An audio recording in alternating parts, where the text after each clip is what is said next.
ಇನ್ನು ಮಂಡ್ಯದಿಂದ ಜೆಡಿಎಸ್ನ ಅಭ್ಯರ್ಥಿ ಯಾರಾಗ್ತಾರೆ ಅನ್ನುವಂತಹ ಪ್ರಶ್ನೆ ಇನ್ನೂ ಕೂಡ ಪ್ರಶ್ನೆಯಾಗಿಯೇ ಉಳಿದಿದೆ. ಒಂದ್ ಕಡೆ ಕುಮಾರಸ್ವಾಮಿ ಅವರು ಸ್ಪರ್ಧೆ ಮಾಡಬೇಕು ಅಂತ ಜೆಡಿಎಸ್ ಕಾರ್ಯಕರ್ತರು ಒತ್ತಾಯ ಮಾಡ್ತಾ ಇದ್ದಾರೆ. ಆದ್ರೆ ದೇವೇಗೌಡರ ಲೆಕ್ಕಾಚಾರವೇ ಬೇರೆ. ದೇವೇಗೌಡರ ಒಲವು ನಿಖಿಲ್ ಕುಮಾರಸ್ವಾಮಿ ಸ್ಪರ್ಧೆ ಮಾಡಬೇಕು ಮಂಡ್ಯ ಲೋಕಸಭಾ ಕ್ಷೇತ್ರದಿಂದ ಅಂತ. ಯಾಕೆ ಕುಮಾರಸ್ವಾಮಿ ಅವರು ಇಲ್ಲಿ ಅಖಾಡಕ್ಕೆ ಇಳಿಬಾರದು, ಸ್ಪರ್ಧೆ ಮಾಡಬಾರದು ಅನ್ನುವಂಥ ದೇವೇಗೌಡರ ಈ ಉದ್ದೇಶದ ಹಿಂದೆ ಹಲವು ರೀತಿಯ ಆಯಾಮಗಳಿದೆ. ಕುಮಾರಸ್ವಾಮಿ ಅವರು ಮಂಡ್ಯದಿಂದ ಅಖಾಡಕ್ಕಿಳಿದ್ರೆ ಕೇವಲ ಮಂಡ್ಯ ಕ್ಷೇತ್ರದ ಮೇಲೆ ಮಾತ್ರ ಗಮನ ಹರಿಸಬೇಕಾಗುತ್ತೆ. ಬೆಂಗಳೂರು ಗ್ರಾಮಾಂತರ, ಹಾಸನ, ಕೋಲಾರ ಈ ಕ್ಷೇತ್ರದತ್ತ ಗಮನ ಹರಿಸೋದು ಆಗೋದಿಲ್ಲ. ಅದರಲ್ಲೂ ಪ್ರಮುಖವಾಗಿ ಜೆಡಿಎಸ್ಗೆ ಹಾಸನ ಕೋಲಾರವನ್ನ ಬಿಟ್ಟುಕೊಡಲಾಗಿದೆ ನಿಜ. ಆದ್ರೆ ಅಂದ್ಕೊಂಡಷ್ಟು ಹಾಸನ ಕೋಲಾರದಲ್ಲಿ ಗೆಲುವು ಸುಲಭ ಅಲ್ಲ ಜೆಡಿಎಸ್ಗೆ. ಒಂದ್ ಕಡೆ ಪ್ರಜ್ವಲ್ ರೇವಣ್ಣಗೆ ನಿಧಾನಕ್ಕೆ ವಿರೋಧಿ ಅಲೆ ಹಾಸನದಲ್ಲಿ ಮನೆ ಮಾಡಿದೆ. ಇನ್ನು ಕೋಲಾರದಲ್ಲಂತೂ ಪರಿಸ್ಥಿತಿ ಯಾವ ರೀತಿ ಇದೆ ತಮಗೆ ಗೊತ್ತಿರೋದೆ. ಹೀಗಾಗಿ ಯಾವ ರೀತಿ ಇದನ್ನ ನಿಭಾಯಿಸಬೇಕು, ಕುಮಾರಸ್ವಾಮಿ ಅವರನ್ನ ಮುಂದೆ ಇಟ್ಕೊಂಡು ಸದ್ಯಕ್ಕೆ ಪ್ರಚಾರ ಮಾಡಬೇಕು, ರಣತಂತ್ರಗಳನ್ನು ರೂಪಿಸಬೇಕು. ಅವರು ಮಂಡ್ಯ ಕ್ಷೇತ್ರದಲ್ಲಿ ಬ್ಯುಸಿ ಆದ್ರೆ ಇದು ಯಾವುದು ಕೂಡ ಸಾಧ್ಯ ಆಗುವುದಿಲ್ಲ. ಬಹುತೇಕ ನಿಖಿಲ್ ಕುಮಾರಸ್ವಾಮಿ ಅವರನ್ನ ಮತ್ತೆ ಅದೃಷ್ಟ ಪರೀಕ್ಷೆಗಾಗಿ ಅಖಾಡಕ್ಕೆ ದಳಪತಿಗಳು ಇಳಿಸ್ತಾರ. ಈಗಾಗಲೇ ಈ ಹಿಂದೆ ನಿಖಿಲ್ ಕುಮಾರಸ್ವಾಮಿ ಇದೇ ಮಂಡ್ಯ ಲೋಕಸಭಾ ಕ್ಷೇತ್ರದಿಂದ ಸ್ಪರ್ಧೆ ಮಾಡಿ ಪರಾಭವಗೊಂಡಿದ್ರು. ಮತ್ತೆ ಸೋತಂತಹ ನಿಖಿಲ್ಗೆ ಈ ಸಾರಿ ಗೆಲುವಿನ ಸಿಹಿ ದೊರಕುತ್ತಾ?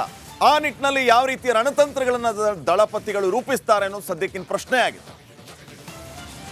ಈ ಬಗ್ಗೆ ಇನ್ನಷ್ಟು ಮಾಹಿತಿಯನ್ನ ನೀಡ್ತಾರೆ ಪ್ರತಿನಿಧಿ ಬಸವರಾಜ್. ಈಗ ನೇರ ಸಂಪರ್ಕದಲ್ಲಿ ಬಸವರಾಜ್, ಜೆಡಿಎಸ್ನವರು ಎಲ್ಲಾ ರೀತಿಯ ಲೆಕ್ಕಾಚಾರವನ್ನ ಹಾಕ್ತಾ ಇದ್ದಾರೆ.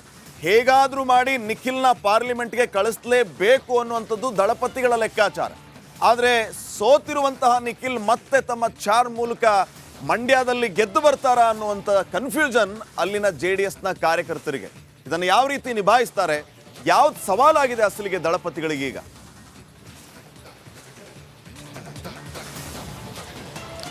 ಶ್ರೀಪಾದ್, ಕಳೆದ 2 ಚುನಾವಣೆಗಳಲ್ಲಿ ನಿಖಿಲ್ ಪರಾಭವಗೊಂಡಿದ್ದಾರೆ.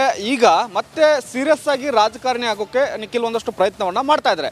ಇನ್ನು ಉಳಿದಂತೆ ಮಂಡ್ಯ ಲೋಕಸಭಾ ಕ್ಷೇತ್ರದಲ್ಲಿ ಈ ಬಾರಿ ಸುಮಲತಾ ಅವರಿಗೆ ಟಿಕೆಟ್ ಮಿಸ್ ಆಗಿದೆ. ಹಾಗಾಗಿ ಅವರು ಪಕ್ಷೇತರವಾಗಿ ಸ್ಪರ್ಧೆ ಮಾಡ್ತಾರಾ ಇಲ್ವಾ ಅನ್ನುವಂಥದ್ದು, ಅಥವಾ ಸೈಲೆಂಟ್ ಆಗಿರ್ತಾರಾ, ಅವರನ್ನು ಮನವೊಲಿಸುವಲ್ಲಿ ಬಿಜೆಪಿ ಹೈಕಮಾಂಡ್ ಏನಾದರೂ ಯಶಸ್ವಿ ಆಗುತ್ತೆ ಅನ್ನೋಂಥದ್ದು ಒಂದು ಕಡೆ ಪ್ರಶ್ನೆ. ಇನ್ನು ಉಳಿದಂತೆ ಕಾಂಗ್ರೆಸ್ನಿಂದ ವೆಂಕಟರಮಣಗೌಡ, ಸ್ಟಾರ್ ಚಂದ್ರ ಅವರನ್ನು ಅಭ್ಯರ್ಥಿ ಮಾಡಲಾಗಿದೆ. ಪ್ರಮುಖವಾಗಿ ಜೆಡಿಎಸ್ ಒಂದಷ್ಟು ಸ್ಥಳೀಯ ನಾಯಕರ ಪ್ರಶ್ನೆ ಎದ್ದಿರ್ತಕ್ಕಂಥದ್ದು ಕುಮಾರಸ್ವಾಮಿ ಅವರೇ ಸ್ಪರ್ಧೆ ಮಾಡಲಿ ಅನ್ನುವಂಥದ್ದು. ಆದರೆ ಕುಮಾರಸ್ವಾಮಿ ಅವರು NDA ಮೈತ್ರಿಕೂಟದ ಪರವಾಗಿ ಪ್ರಚಾರ ಮಾಡಬೇಕಾಗಿದೆ. ಜೆಡಿಎಸ್ಗೆ ದೊರೆತಂತಹ 3 ಸ್ಥಾನಗಳು ಮಂಡ್ಯ, ಹಾಸನ ಮತ್ತು ಕೋಲಾರ, ಈ 3 ಕ್ಷೇತ್ರದಲ್ಲಿ ಅಭ್ಯರ್ಥಿಗಳು ಗೆಲ್ಲಿಸಿಕೊಳ್ಬೇಕಾದಂಥ ಅನಿವಾರ್ಯತೆ ಕುಮಾರಸ್ವಾಮಿ ಅವರ ಮೇಲಿದೆ. ಇನ್ನುಳಿದಂತೆ NDA ಮೈತ್ರಿಕೂಟದ ಅಭ್ಯರ್ಥಿಗಳ ಪರವಾಗಿ ಕೂಡ ಪ್ರಚಾರ ಮಾಡಬೇಕಾಗಿದೆ. ಎಲ್ಲೆಲ್ಲಿ ಜೆಡಿಎಸ್ ಶಕ್ತಿ ಇದೆ ಅಲ್ಲೆಲ್ಲ. ಹಾಗಾಗಿ ಕುಮಾರಸ್ವಾಮಿ ಅವರು ಮಂಡ್ಯದಿಂದ ಸ್ಪರ್ಧೆ ಮಾಡಿದ್ದೆ ಆದಲ್ಲಿ ಅವರು ಒಂದೇ ಕ್ಷೇತ್ರಕ್ಕೆ ಸೀಮಿತ ಆಗಬೇಕಾಗುತ್ತೆ.